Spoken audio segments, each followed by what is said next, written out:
دیکھیں، اداروں کے حوالے سے یہ تاثر موجود ہے کہ وہ اپنے سربراہ کے نظریے کے مطابق بیہیو کرتے ہیں۔ اگر چیف جسٹس جناب ثاقب نثار ہیں تو عدلیہ کا بیہیور کچھ اور ہے، اور جسٹس ظہیر جمالی ہیں، افتخار چودھری ہیں، تو ان کا بیہیویئر کچھ اور نظر آتا ہے۔ اگر جنرل کیانی ہے تو ماحول کچھ اور ہے، جنرل راحیل شریف ہے تو ماحول کچھ اور ہے۔ یہ اداروں کا ایک طریقہ کار ہے، سسٹم ہے، کیونکہ ادارے کا سربراہ بہت با اختیار ہوتا ہے اور اپنا نظریہ بھی رکھتا ہے اور اپنی ایک سوچ بھی رکھتا ہے۔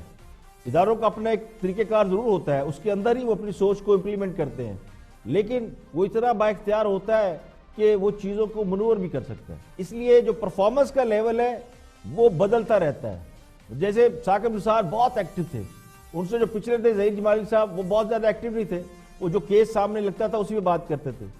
تو کل جب ثاقب نثار صاحب بہت ایکٹیو تھے تو جو انہوں نے تباہی مچائی، آج اعظم سواتی یہ کہتے پھرتے ہیں کہ وہ ایڈونچرزم کے شوقین تھے۔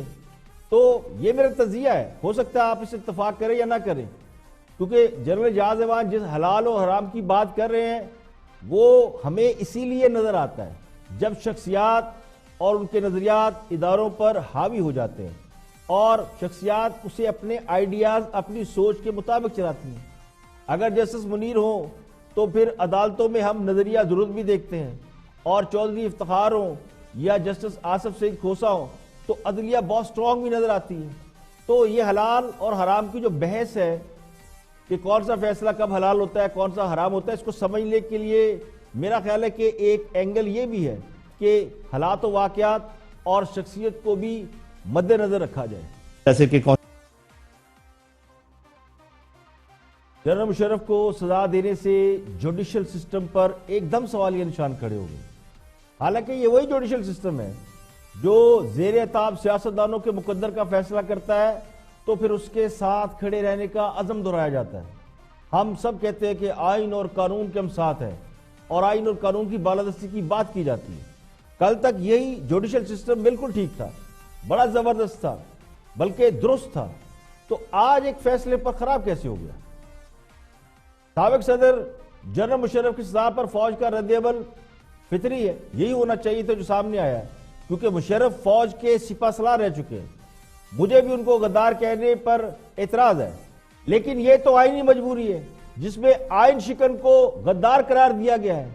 جو سیاستدانوں نے اسٹیبلشمنٹ کا راستہ روکنے کے لیے اسے آئین کا حصہ بنایا تھا، تو فوج اپنے جرنیل کے بارے میں بلکہ ہر جوان کے بارے میں جتنی حساس ہوتی ہے وہ ہمیں پتہ ہے اور ہونا بھی چاہیے، کیونکہ فوج کے اندر لائلٹی، وفاداری کا ایلیمنٹ بہت زیادہ ہے، رچ ہے۔ فوج کے ڈسپلن میں خلاف ورزی کا یا رولز کی خلاف ورزی کا سوال ہی پیدا نہیں ہوتا۔ تو مشرف کے مسئلے پر میرا یقین ہے کہ نہ پہلے فوج فریق بنی تھی نہ اب بنے گی۔ خود جنرل پرویز مشرف یہ کہتے رہے ہیں کہ ان کو پاکستان سے باہر نکالنے میں جنرل راحیل شریف کا بہت بڑا ہاتھ تھا، کیونکہ جنرل مشرف کو خود یہ یقین ہو چکا تھا کہ ان کے خلاف جو الزام ہے بڑا سنگین ہے، انہیں سزا ہو سکتی ہے اور آئینی تبدیلیوں کے بعد ان پر کوئی لیبل بھی لگ سکتا ہے، اسی لیے وہ باہر چلے گئے اور کیس سست روی کا شکار ہوا۔ کہ اس میں تو کوئی شک نہیں کہ جنرل مشرف کو سزائے موت کا فیصلہ بہت ہی غیر متوقع ہے۔ کسی کو امید نہیں تھی کہ انہیں اس طرح غدار ڈکلیئر کر دیا جائے گا یا سزائے موت کا حکم دے دیا جائے گا۔ حالانکہ یہ بات سب کو معلوم ہے کہ عدالتیں انہیں بار بار بلا رہی تھی اور وہ بار بار بلانے پر بھی نہیں آئے۔ ویسے بھی جب صدر مشرف پر مقدمہ شروع ہوا تو ان کی غیر حاضری میں شروع نہیں ہوا، وہ پاکستان میں موجود تھے۔ جب فرد جرم لگی وہ پاکستان میں موجود تھے۔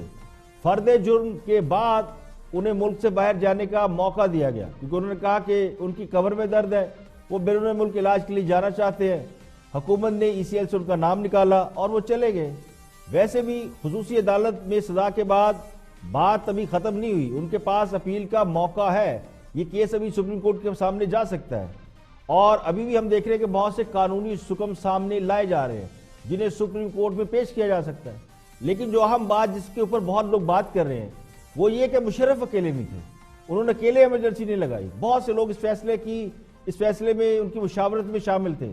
شوکت عزیز اس وقت پرائم منسٹر تھے، زاہد احمد وزیر قانون تھے، جسٹس عبدالحمید ڈوگر اس وقت چیف جسٹس تھے. تو یہ سوال اٹھایا جا رہا ہے ان پر کیس کیوں نہیں چلایا گیا. تو عدالت میں بھی یہ بات ہوئی تو عدالت نے کہا کہ وہ یہ حکومت کا کام ہے, وہ اس کے لیے ٹرائل کی درخواست دے سکتی ہے. لیکن یہ جس طرح کا رد عمل دیا جا رہا ہے اس سے یہ تاثر مل رہا ہے کہ جیسے عدلیہ نے جان بوجھ کر مشرف کو سزا دی ہے. حالانکہ چیف جسٹس اپنے ایک وضاحتی بیان میں اس کو بالکل اس کی تردید کر چکے ہیں کہ انہوں نے خصوصی عدالت کو نہ کوئی ڈائریکشن دی, نہ انہوں نے اس کیس کے اوپر کوئی زیادہ اپنی انپٹ دی.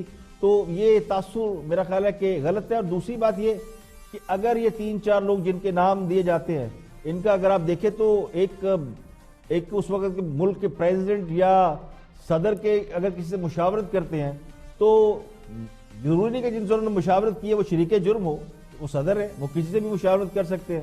تو یہ معاملہ بھی میرا خیال ہے جب کورٹ میں جائے گا تو یا کورٹ نے اس کو اسی لیے نہیں لیا یا کورٹ اس کو لینا چاہتی ہے تو پھر حکومت کے پاس موقع, یہ ایکچولی بال حکومت کے کورٹ میں ہے کہ اب وہ کیس چلاتی ہے, واپس لیتی ہے یا اس پہ اور اس کو کسی اور رخ پہ لے کے جاتی ہے.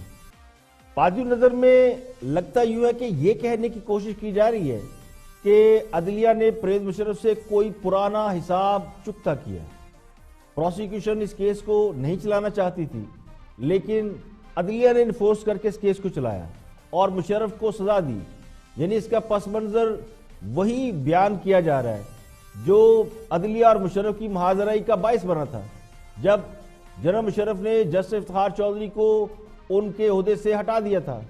تو ججوں نے پرویز مشرف کے اقدام کو غیر قانونی قرار دیا تو مشرف صاحب نے ایمرجنسی لگا دی, آئین کو معطل کر دیا. تو یہ وہ کیس تھا.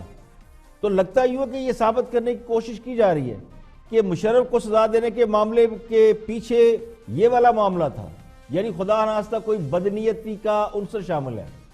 لیکن اس حقیقت سے کون انکار کر سکتا ہے کہ آئین کو معطل کرنا خواہ وہ کیسے حالات کیوں نہ ہو, اور ایمرجنسی لگانا خواہ وہ کیسے حالات کیوں نہ ہو, آئین شکنی میں نہیں آتا, اور وہ بھی ان الیکٹڈ لوگ اگر لگائیں تو پیپلز پارٹی نے تو جنرل مشرف کے ساتھ بڑا اچھا رویہ رکھا, انہوں نے انڈرسٹینڈنگ کر لی تھی اس لیے کیس نہیں چلا. اس کے بعد نواز شریف کی حکومت آئی تو انہوں نے بھی براہ راست کیس نہیں چلایا, انہوں نے اس کی انکوائری کرائی اور انکوائری رپورٹ کی روشنی میں اس پہ کارروائی کے احکامات دیے. اب سوال یہ پیدا ہوتا ہے کہ جنرل مشرف کے وکیل عدالت میں اس کو میلا فائڈی کیوں ثابت نہیں کر سکے. تو یہ سوال اپنی جگہ بہت بڑا ہے کہ مشرف صاحب نے بیان ریکارڈ کیوں نہیں کروایا. ان پر جب فرد جرم عائد ہوئی تھی تو پاکستان میں موجود تھے, اور ان کے وکلا نے یہ والے دلائل کیوں نہیں دیے جو ہم سارے میڈیا پہ سن رہے ہیں اور دیکھ رہے ہیں. یہ سارے دلائل کورٹ کے سامنے کیوں نہیں رکھے گئے.